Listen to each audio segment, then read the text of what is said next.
You came up with the first wife. I think it was called Home Sweet Home. It was Home Sweet Home. But Yeah, and that's I was what like, it was. Nah. not gonna be that. Claire is the first wife, but there is another wife. she thought it was like first wife, like, oh, I'm the first lady. First Yeah, lady. first lady. But Little did she know, when you have There's a a second first wife. wife, there has to be, by definition, a second wife.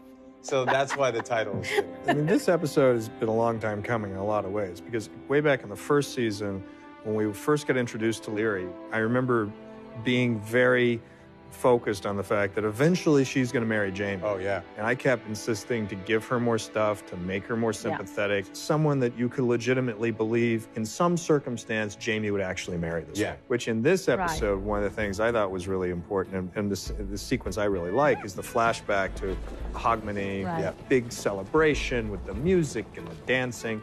And I really wanted that mystical, kind of heightened sense of, you know, the mood and the night and Jamie dancing and smiling and then seeing her, and that in that moment you can kind of, the audience could fill in the idea that it is possible that maybe he talked himself into thinking that this was going to be okay. Yeah, and I think the Hogmanay was, what was nice about it is that happens to people over the holidays. He's alone and not feeling it.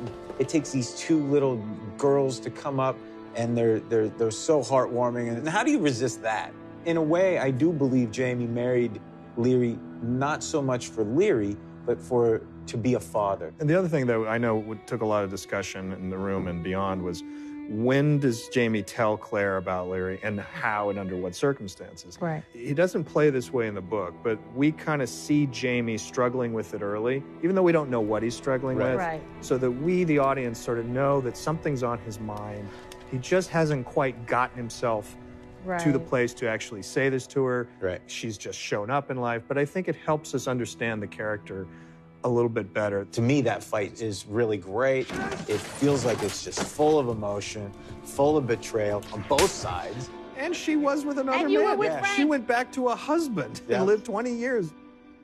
In the end, when Jamie and Claire stand to watch young Ian, reality sets in. Yeah. The scene itself is kind of some book, some not book. I think in the book, maybe Claire is a little more sure. She doesn't doubt as much the relationship. And I think they wouldn't be human if they didn't have a doubt here or there. You know, part of her's got to be saying, God, was this a mistake? Will you risk the man I am for the sake of the one you once knew? If Jamie hadn't been feeling some reticence on Claire's part, we wouldn't have the joy of that, her sticking by him, if we didn't show the ambivalence as well.